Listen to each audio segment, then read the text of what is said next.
Hey, good morning, Grace family. I was so looking forward to being back preaching live with y'all. And unfortunately, this morning I tested positive for COVID. So I didn't want to pass that along to you. And by the grace of God, John is able to come here this morning and let me record the message so we can still continue in our series even so. But I'm really sad to miss being with y'all. And I hope that God will meet us here as we gather. Before we get into the scriptures this morning, I want to share just for a few minutes about my experience last week at a Young Life camp for teen moms called Young Lives. So April Jackson, who's a member of our church, she's married to John Jackson, is the divisional director for Young Lives. And it's a ministry of Young Life to teen moms. So this past week, our church sent volunteers to serve at Carolina Point, which is a Young Life camp in Brevard, North Carolina. And Young Life has got a vision and a mission to see all kids hear the gospel and experience the gospel. But if you're a teen parent, going to a Young Life camp seems almost impossible, right? You got a child to take care of. And so what Young Lives does is they transform an entire Young Life camp into an experience made for moms and their kids.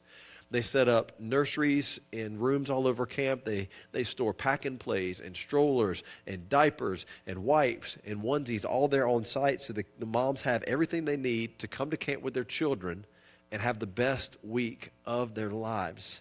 And it was just incredible to see the fingerprints of our church all over the camp this week. April was camp director. John led worship. Jalen, their daughter, was coordinating the logistics of the child care team. One of our members, Natalie, is on staff with Young Life, and she was helping head up the kitchen work crew portion of the week. A high schooler from our church named Parker was serving there on work crew. When you came up and took pictures for a few days so we could remember all the moms and kids that we were serving. My daughter Salter served as a translator for Hispanic moms, and then our child care volunteers. Oh my goodness. Folks from our church came and spent their week playing with and feeding and changing and cleaning up after and rocking and holding and just comforting babies and toddlers so that their moms could go and hear and experience the gospel. And it's a very interesting kind of mission trip because a lot of times on a mission trip, you get to see the results of what you're doing kind of in real time. Like you go maybe to another country and you help put on a vacation Bible school or you help build a house or something like that. But here, what they were enabling, which was the gospel being heard, they weren't seeing because they were so focused on the kids. And they worked all hours of the day. Sometimes they were with kids at 7 a.m. while their moms went and did fun things like zip line and go-karts. And sometimes they were with kids until after 10 o'clock at night so the moms could go to things like a carnival and see fireworks. These volunteers had to trust that their Father, who sees what's done in secret, would see their service and use it to advance his name with these moms. And y'all, it was amazing. On the last day of camp, we all got together, child care workers, volunteers, Young Life staff, moms, mentors, babies. We all got together in the club room there, and we had worship together. There's babies crying and crawling and walking everywhere. And then at the end, about 25 to 30 moms stood up and said they had given their life to Christ this week. Y'all, that's generation changing. That's not just changing the lives of these moms. It's changing the lives of their kids. And there probably wasn't a dry eye in the house as these moms made their professions of faith in Christ. We served over 100 moms, well over 100 kids. And it was just a beautiful week. I want to thank April for inviting us to do this as a church. It's just a great fit for us as Grace because we are called to make disciples who live from the gospel, crossing ethnic and economic lines. And Young Lives Camp kind of gives us a chance to do all that in one shot. I want to thank Jennifer and her team for saying yes and working so hard all week. And if we have a chance to go back and do this again, I hope that more folks from our church will come with us. I mentioned Salter serving as a translator that week. She has always loved animals her whole life. And when she was little, she had this T-shirt that I loved. It was an animal T-shirt, and it had on the T-shirt a cartoon of a fish called the reef triggerfish. The reef triggerfish, and I don't know if you know this, but the reef triggerfish is the official state fish of Hawaii. And the Hawaiian name for the reef triggerfish is Humu Humu Nuku Nuku Apua'a Aha, which means triggerfish with a snout like a pig. And so Salter's shirt, this cartoon fish, is going to some sort of function where they had to have name tags. And the fish has a name tag, or many name tags, that says, hello, my name is Humu Humu, Nuku Nuku, Apua'a, Aha. And it just kind of goes on and on with all these name tags. I always loved that shirt because this poor fish has to have so many name tags to let people know who he is. Now, if you had to wear a name tag that told people your real name, your honest name, what name or names would be on that name tag? What labels do you live under? What names do you call yourself that nobody else knows? What accusations badger you? What identities do you depend on? See, when you look around the room this morning, what you see are people who you might assume have it all together, because when we come to church, most of the time, we're just doing fine. Our week's been good. We've been tired. We've been a little busy. Sure hope it rains. Boy, it's been hot. I'm doing good. Hope you're doing good. Oh, that's good. But you and I know the truth, that beneath the surface of our lives, that even though we're all doing our best to be good, we labor under the weight of things that are not good. And we labor under the weight of names and labels that are not good. There's what people see when they see you on the outside, and there's how you see yourself and the names and the labels that you live with. I've got names that I live with, names that I call myself, but that I hope you won't see. Names like ashamed. Names like selfish, unimportant, lazy, ugly, weak, and not enough. I don't want you to know that I labor under these names. I don't want you to know these things about me, but they're there almost all the time. But I have other more acceptable names that I hope you'll notice instead. I put these on to divert your attention. So I have names like nice guy, intelligent, runner, competent. These are my good labels. I want you to think of me in these ways, but the problem with these good labels is that I have to live up to them. And so what happens if I can't? So what happens if I get hurt, for example, and I'm no longer able to be a runner? What happens if I don't know the answer and so I'm not intelligent or competent? Or what if I'm not always nice? Or what if I can't be perfect? And none of these labels, the ones I hide from you and the ones I want you to see, none of them bring peace to my soul. And you've got labels and you've got names that you live under as well. In your seat back in front of you, if you're on the front row and the seat back behind you, you'll find 2 name tags for each person. You're going to need both of them today. I want you to take out one right now, and I want you to write on that name tag a label that you try to hide, or a label that you use to cover up things so that people can't see. I want you right now to write down a label of a name that you try to hide, or a good label that you try to use to cover up things so people can't see. Now, if you're feeling brave, you can put that name tag on your shirt right now. Maybe you're not feeling that brave. That's okay. Just put it in your pocket. I promise you, you will not have to leave here with that label. But for now, wear it or keep it. Why are we talking about labels and name tags? It's because that what you and I believe about ourselves, and especially what we believe about ourselves in relation to God, is the most important thing about us. The identities we live from, the labels that we accept, are going to determine the direction of our life, and they're going to determine how we respond to others. And we're going to live either to maintain what we want other people to see, we're going to keep up our personas, or we're going to live to hide what we hope people will never see.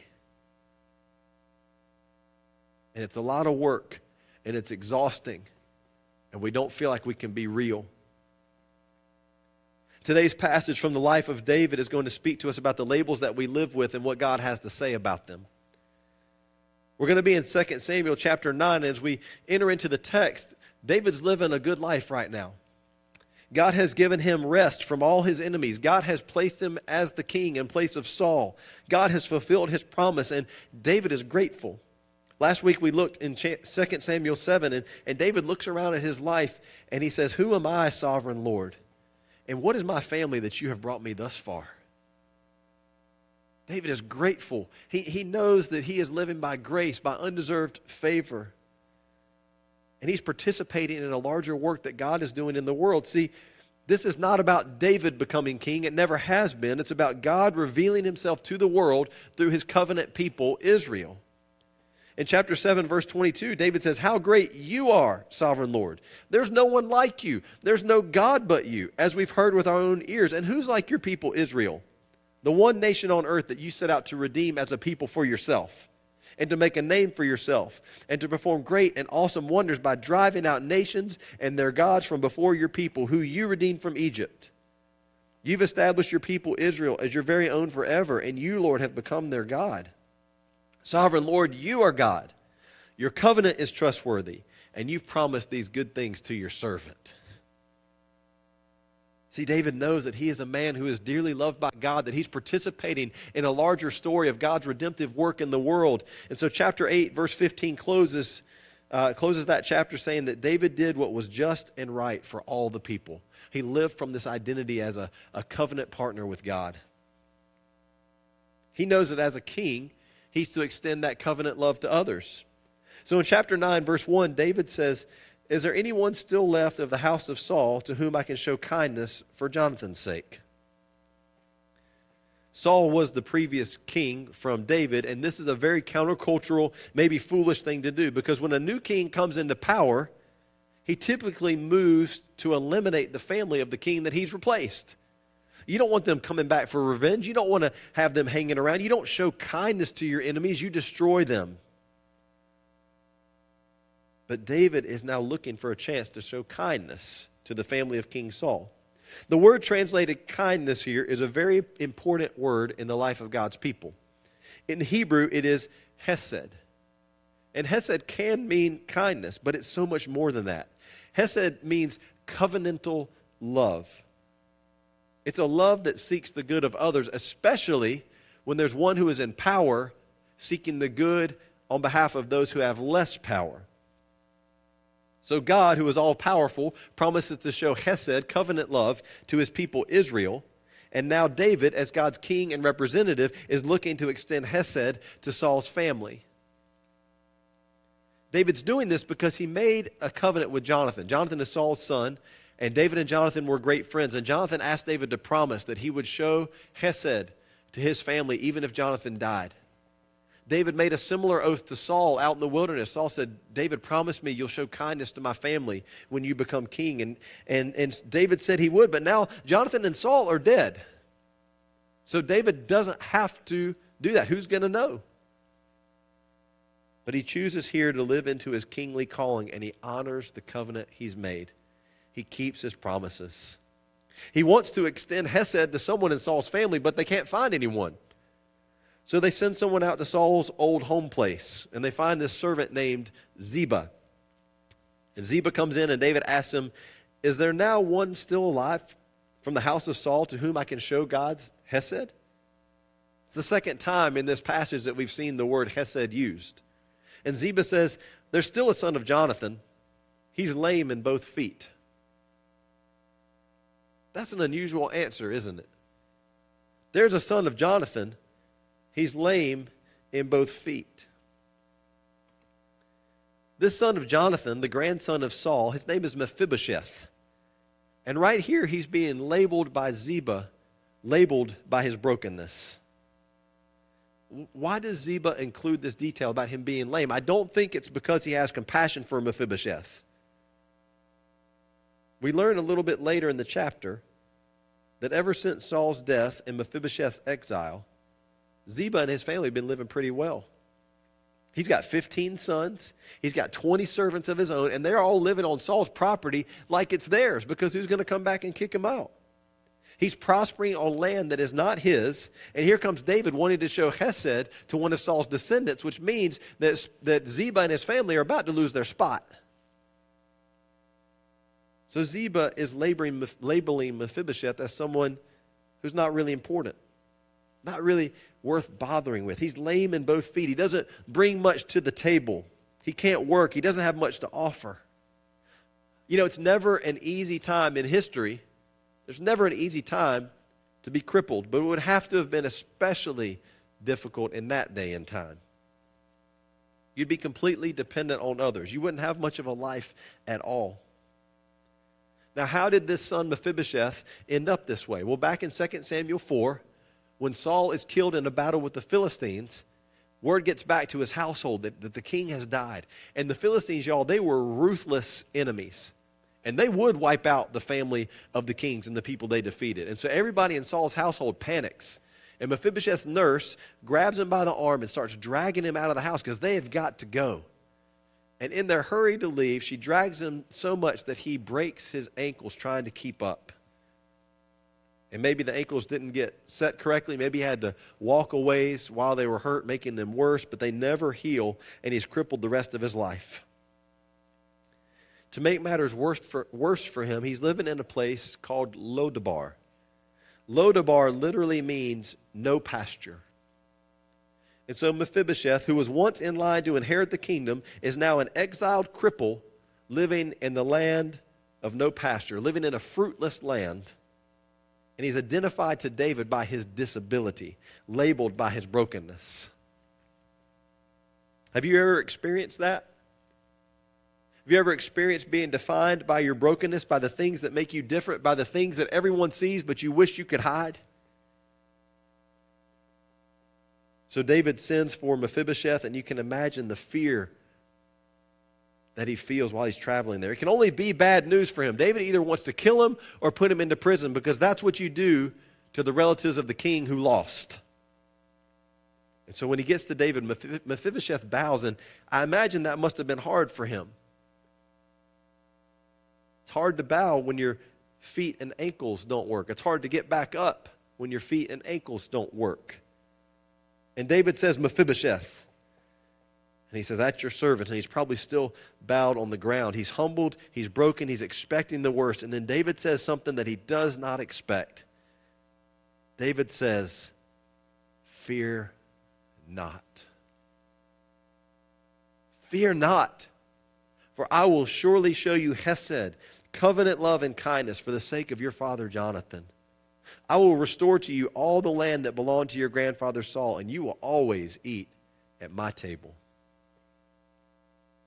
Instead of death, David offers life. He offers hesed, the one who is in power, restoring what has been lost by the powerless. And he gives Mephibosheth a seat at his personal table where he is going to dine like one of the king's sons. From exiled and crippled to restoration and relationship. This is an act of grace. And you might think that Mephibosheth would be so excited to hear this. You might think he'd be so thrilled. But look at what he says. He says in verse 8, who is your servant that you should notice a dead dog like me? David is giving him a chance to trade in his old labels, and all Mephibosheth can see is the identities that he's lived under for all these years. It's like it's too good to be true. He's waiting for the other shoe to drop. He's waiting like, what's the catch here? What's the gotcha moment? Have you ever responded to grace like that? Have you ever thought that everyone else deserves God's forgiveness and kindness, but not you? Well, David ignores Mephibosheth's protest, and he says to Ziba, I've given your master's grandson everything that belonged to Saul and his family. You and your sons and servants are to farm the land for him and bring in the crops so that your master's grandson may be provided for. And Mephibosheth, grandson of your master, will always eat at my table. I'm not sure this was great news for Ziba, to go from ruling the roost at Saul's place to back being a servant. But for now, he simply says, yes, sir. And verse 11 tells us that Mephibosheth ate at David's table like one of the king's sons. Do you see what David has done for Mephibosheth? He's taken him from exile to home, from the land of no pasture to a land of abundance, from poverty into future provision, and from enemy of the state to full access to the king. And this blessing isn't just for Mephibosheth. Verse 12 tells us he has a son named Micah. So generations are being affected. And then the chapter closes with these words in 13. And Mephibosheth lived in Jerusalem because he always ate at the king's table. He was lame in both feet. It's interesting that the last words of this story are that Mephibosheth was lame in both feet. It's the same words that Ziba used, but with a different purpose. See, Ziba was using Mephibosheth's brokenness as a chance to accuse him, as a weapon against him. But through David's kindness, that label is turned on its head. And instead of it identifying Mephibosheth as someone who deserves to be outcast, who is bringing no worth to the table, it reveals someone who has been accepted with kindness, right in the midst of brokenness, not defined by it. That Mephibosheth might be crippled and he might be exiled, but even so, God will show him grace through David. Ever since his accident, Mephibosheth has been at best an overlooked afterthought, a former prince who lives in the land of no pasture, and at worst, he's a cripple who has no value or worth, a dead dog in his own eyes. But the covenant love of God through David to him is restoring what has been stolen and is placing him at the table of the king. Friends,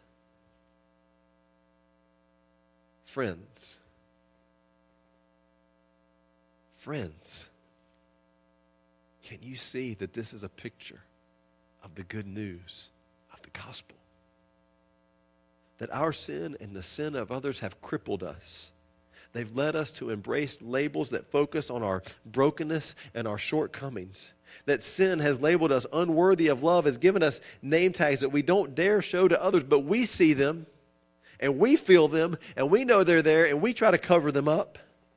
And even so, King Jesus comes to us and says, come on home. Give me your brokenness. Give me your overlookedness. Come to me just as you are. Come and take your place at my table as my son, as my daughter. Come receive my provision and my protection. You don't have to hide your labels anymore. You can exchange them for a better name. Last week at Young Lives Camp, I saw these women come into camp under tremendous weight. They carried stories of fear and shame, stories of how they desperately tried to hide their pregnancies for as long as they could. They carried stories of being rejected by parents and by church people, stories of having to walk the halls of their high schools with everyone knowing what's going on with them, unable to hide what's happened in their lives. They've been judged and labeled and overlooked. And they've lost a lot of the free and carefree life that teenagers enjoy. Things like going to camp in the summer because they got babies to take care of.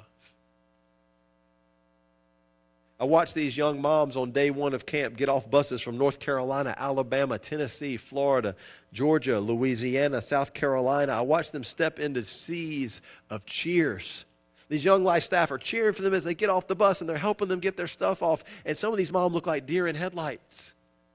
They're not sure what's happening. They're not sure what they have stepped into. They're very reserved. And then I watched over the course of the next 5 days, I watched the love of Jesus be poured out over them through games and skits and songs and laughter and Bible teaching and worship and silliness and people caring for their babies and people welcoming them and loving them just as they are. They heard courageous vulnerability through Young Life staff who shared their stories of how they were broken and labeled by sin and Jesus restored them. They heard the good news that Jesus doesn't look at us through the labels that we have been given or the labels that we maybe have even earned. He sees us as his amazing masterpiece, created by him to be loved by him. And he wants all of us, every one of us, to be his. And he wants all of us, every part of us, to come to him. And I got to see and hear the gospel this week too. And I rejoiced with them about the good news of grace and mercy and new life that Jesus offers. Jesus gave his life on the cross to give us a new identity. 2 Corinthians 5:21 says that God made Jesus, who had no sin, to be sin, to become sin, to become so completely identified with sin, so that in him we might become the righteousness of God. Jesus became our sin, took on that identity so that we might be freely given his identity as the righteousness of God. And Jesus invited those moms to trade in their labels of sin and shame and receive a new and better name. And he invites us to do the same, to take off these old things and put on the new. One of the most powerful and pervasive labels in my life is not enough. A lot of times I feel like it's just like right on my forehead, like everybody knows this is how I feel. Everybody knows this is who I am. I am not enough. And sometimes it just rides right in the center of my heart and defines everything that I do. And if I'm not enough, then I'm not worthy of being wanted. I deserve being rejected. But Jesus has a better name for me. He actually has many better names. But one in particular that he invites me to wear is the name of chosen. He invites me to take off all these old names and put on my new identity and to live from it. To live as one who is chosen by the King, chosen to be his. I have a new name, and it is not any longer the name of not enough. It's the name chosen. See, when I live out of the name not enough, I'm not living out of who I truly am. One of the most heartbreaking things I heard from moms last week were stories of being rejected by the church or by church people for being pregnant. They assumed that when they went to the church, they'd be accepted and loved because that's what church is supposed to do for people. That's where you're supposed to go when you're broken. And instead, they found themselves judged, some of them, and labeled. And I think that the reason for this is that when you and I do not live secure in our identity in Christ, we put on a performance label sometimes that says, well, I might be bad, but I'm not as bad as them. And so I can judge them because it makes me feel better about me. Or we wear the fear label that says, you know, if we accept them and love them just as they are, people are going to think they can just do whatever we want, so we got to protect. Or the shame label that says, man, I all the time feel that I'm messed up and not enough, and I just need to point the finger at somebody else for a while to get it away from me. See, when I live out of the name not enough, I'm tempted to try and either prove to you that I am enough, so I perform and I try to do more and I try to get you to like me, or I just hide from you because I don't want to give you the chance to reject me. But when I remember the better name, chosen, then I'm free to love you and I'm free to not put my identity into your hands because I found it in his. And when I know who I am in God, when I receive his kind word spoken over me, I'm free to speak that kind word over you. I don't have to sit in judgment of you. I don't have to sit in fear of you. I can speak the free gift that Jesus has freely offered all of us. That's what we mean here in our family acronym here behind me. L stands for living from the gospel.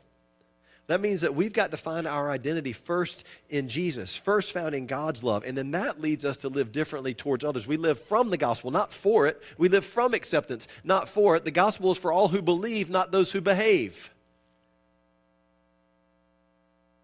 The church and the folks who rejected these moms, I think, did so because they were living under their own crushing labels. When you read the story of David, when he's living at his best, he's living from his identity in God. He's understanding that despite his humble beginnings, God had called and chosen and blessed him. And he was so moved and thankful for God's hesed towards him that he wants to offer it to others. Now, in a couple weeks, we're going to see what happens when David moves away from living in that identity. When we started this morning, I asked you to write down at least one of your labels or names that you live under. A name that you try to hide or a name that you try to live up to so that people don't see how you really feel. Those names and labels influence so much of what you do, whether you realize it or not. Today, I want to invite you to receive a new name by faith. Because there's another name tag in your seat back. And I want you to take it out, and I want you to consider what new name God has for you. Is it forgiven, free, chosen, beloved, unashamed, son, daughter, new creation, child of God? As our worship team sings a song called Come Out of Hiding, I want you to pay attention to God's better word for you and the better label that he has for you. And then I want you to write it down on your name tag. And I want you to put that name tag on. And at the very least, wear that new name out of church today so that your brothers and sisters here can see you've been made new. You've got a new name. And maybe you wear it to lunch or wherever you're going next. And people say, why do you have the name chosen on your name tag? And you say, because God has given me a new identity. We're learning about his great love for us and how he changes us. See, Mephibosheth was a crippled exile with no pasture, no prospects, and no hope of a pardon. And even so, God showed him chesed, showed him covenant love through David, and welcomed him to the table as a son of the king. And that is God's offer to you today, to take you from the exile of sin and shame and not enough, the labels that cripple your soul, and instead come to always sit at his table as a beloved son or daughter of King Jesus. It's time to take up your new name. And I promise you, those old names are going to come calling. They're going to come back. You've gotten used to them. They're familiar. You're going to turn your head when you hear them. But when and if you do, you haven't failed. You just need to go to Jesus and ask him to remind you who you are. Ask him to speak that better word, that better name over you. And ask him to reveal the reasons that you live from these old identities. It's time to take up your new name. If you've never received Jesus Christ as your Lord and Savior, that's the place to start. First, God has to cleanse us of our sin, of the ways that we have missed the mark. And all of us have sinned and fallen short of God's standard. And he freely has offered us forgiveness through the cross of Jesus Christ. And once he forgives us, once you say, God, I've blown it, I need your forgiveness, then he puts his spirit in you and makes you his child. You become a part of the family, and you get a new name. So start with salvation. Admit that you've missed the mark, that you've failed, that you've sinned. Believe that Jesus paid for that sin on the cross and that he rose to give you new life. And then come on and ask God, God, give me your spirit and make me your child. If you need someone to pray with you this morning, if you need someone to pray into that better name, you don't know what it is, you can't hear God's voice because these other names are so loud, we have prayer ministers here in the back. We have prayer ministers here at front. Go in and ask them. And leaders or elders in our church, if you see folks, if you see a line forming and more people need prayer, please just get up and go and pray with them. Don't wait. Get up and go and pray. And listen with them for what the Holy Spirit might be saying. This can be transformational in our discipleship. We live under old names, names that we've been given, names that we've earned, names that we've deserved, names that we haven't. And even so, Jesus says, come out of your brokenness and receive a new name, the name that is given to you in love. I'm going to invite the worship team to come up, and we're going to continue to worship him. You can get the other name tag out of the seat back in front of you. Let's continue to listen for God's voice together. Amen.